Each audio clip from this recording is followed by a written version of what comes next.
you today. Today we're talking about the number one thing holding you back from your God dream. Your calling, your purpose, whatever word that encapsulates that nudge that there's something more out there for you. And that the feeling of shoving it down or just feeling blocked, like you just come against a wall, and it could be intentionally, it could be unaware, but there's this feeling that won't go away, this inner sense, it comes from deep inside, there's must be something more out there, and then this feeling of just blocked, coming against a wall, just stuck. And I remember feeling that way in my book. I shared that in some of my posts today on Instagram, in the Dare Club. I remember in my book, it took me 4 years to write it, and part of why it took so long is just hitting against the wall. And what I learned was what I thought was writer's block wasn't. Writer's block is just this big word we use to talk about it. And what it was fear. And of course, it sometimes seems cliche, right? It just seems like fear is behind everything. And while that's true, the number one thing that's getting you blocked is actually not knowing why it is you're feeling blocked. And sometimes we skirt all the way around it. We want to call it something else. We assume it's something else. We assume we need another strategy because we're actually scared to know what it is we're scared of. Why is that? Can you relate to that? I can. And so that will keep me blocked, keep me stuck way longer than stepping out in what this sense of calling is on my life for this season of my life, or stepping into a new season of my life. So what do we do if that's what it is? What is your number one thing? Do you know what your number one thing holding you back from the calling? Is it that and so I'm going to walk you through the steps of knowing it. The first step is labeling it. And what would you call it? What would you give it a name? Would you call it fear? What is it a fear of? How do you know what that is? And what happens when you label it? See, by not knowing what it is, we don't actually have to face it and deal with it. But in not knowing what it is, it becomes this ambiguous blob in our lives, this fogginess that we go through. But isn't that true? If you don't name it, if you don't actually know what it is, then you don't have to do anything about it. You don't have to deal with it. But the same is true on the other side. If you don't know what it is, if you don't know what to call it, then you don't know how to deal with it. So therefore, it magnifies the fear, and you don't even know what you're afraid of. And so what happens when you can label it? What do you call it? And it doesn't matter if it's right or wrong, you just call it something. Because when you call it the word in your, in that language that you're using it, if you call it fear, well, then it bumps into, it's fear of this, but it's not fear of this. It's something like this, but it's not. It could be, so for me, when I was stuck writing my book and it was a God dream, first I was just in love with the process. It was kind of safe, but I was stuck. Like, how do I get words on a page? How do I use to capture that thought? I need to clean it up. Is it okay? But it was still that messy first draft. I didn't have to do anything different about it. And so, but as I got closer and closer, as I fit, one draft after another draft, it became, the fear of it not getting right, that I wasn't good enough. And, as I got into a draft, it was like, okay, the writing's getting better. Then it was the fear that I wouldn't connect with someone. So once I labeled that to say, I'm stuck here, like, I want to get past this. Okay, so I label, I don't know how it connects with someone. Oh, okay. Then I would give it to a beta reader, and I would tell them to mark it up with happy faces, cross it off. If you don't get engaged, don't worry about hurting my feelings. I just want to know, where do you disengage in this book? Where do you want to avoid what I'm talking about? So it's kind of good disengagement? Where do you get confused? And where do you really connect? Where do you laugh? Where does it make you want to do something? And that worked.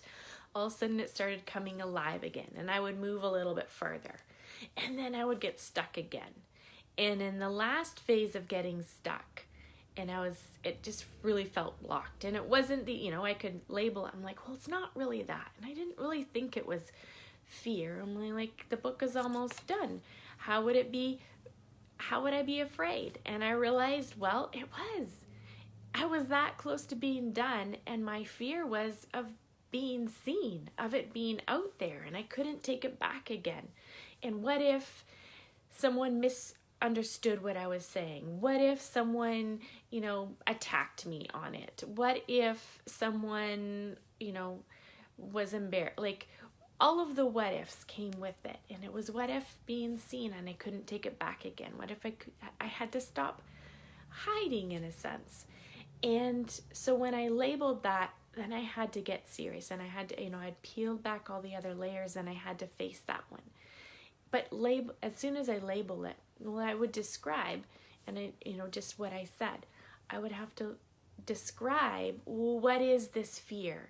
What exactly would go wrong? What is my worst case fear? What are the scenarios and the word pictures that are, how is it playing out in my head? And so I would start describing it, and it sounded like a lot of what ifs, but I started describing it. And when I could play it out in my head, well, all of a sudden it was clear. And I thought, oh, well, for some reason, one picture was talking to a group of people and, hecklers raising from the crowd, which was like worst my fear, and I felt frozen. Okay, so now that I know that's my fear, I know I need to step into this calling. I knew by that time this was something I would regret for the rest of my life if I had done that. So how do I move past the fear?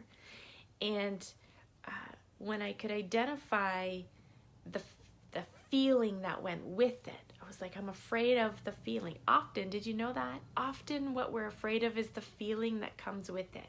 A fear of not being in control. For me, it was a fear of not having the right answer, of not being prepared in the moment.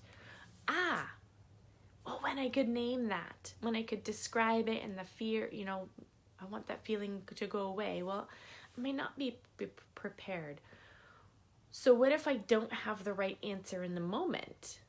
Because that isn't always me. I might, but I'm a coach. I ask questions, and I'm like, oh, it's not about me being enough. Usually if someone is heckling, it's more about them and their issue and their projection. I'm like, oh, well, I'm a coach. What skills do I have to deal with that? And suddenly I could disarm it, and I could realize what I was competent to step into. It was so empowering to just sit and face and be still with my fears, to name them, to describe them, to identify the feelings that went with them. And then the relief started coming in. I started feeling less sense, and I knew which parts to bring to God and let God speak into. And I knew which ones were skill development, and which ones I just had to look at, well, what tools do I already have to deal with this? And as soon as I realized what I had already been given and what I could name, then I could envision, okay, what would it look like on the other side of being stuck? What if I really do have to face those things? That means it's a whole new level of growing. Who I am now writing this book, I'm stepping into this new, mature version of myself. Hello, Claudia. I'm stepping into this new version of myself and coming alive in a new way. I'm growing in new areas of my life. And so that was so empowering. And so for you, what is your number one thing holding you back in your calling right now? From that next level that's calling you, from the fullness of who you want to be, that whole feeling of you are made for more. than just the daily grind, than just surviving and patching things together, than just making do? What are the feelings you're afraid of? Are you afraid that it's too selfish, that it's irresponsible, that you're going to let someone down, that you're going to disappoint someone? There's so many, and yours are your own. And when you face that, what it is an opportunity to step into a new level of growth, a new level of a you that you want to be. And the fear actually, and facing it and naming it, actually is doing you a favor to be there. So if you're watching this, give me a thumbs up. If you know what your number one thing is, give me sad face, drop an emoji if you don't know what it is and you need to take some time this week to face that and set that up. And if you're just tired, sometimes for me, I just get tired of feeling it alone. Journaling is great. So step one, journal it and uncover it. But sometimes it's a lot to carry in your own. And if you're prone to overthinking or perfectionism, or if you're just used to this cycle, sometimes you need another voice in there to call it out, to hold that space for you so that you don't have to spend all this energy trying to escape the uncomfortable thoughts. Then it's time to get on a clarity call with me, and we'll take 30 minutes and sort that out. And if you're interested in working further with me, and that's great, and making a plan of action to keep moving through this so you're not in this sand pit of over and over and over again, or you might leave our clarity call with a fresh answer of knowing exactly how you need to deal with it, and you know what your next plan of action is.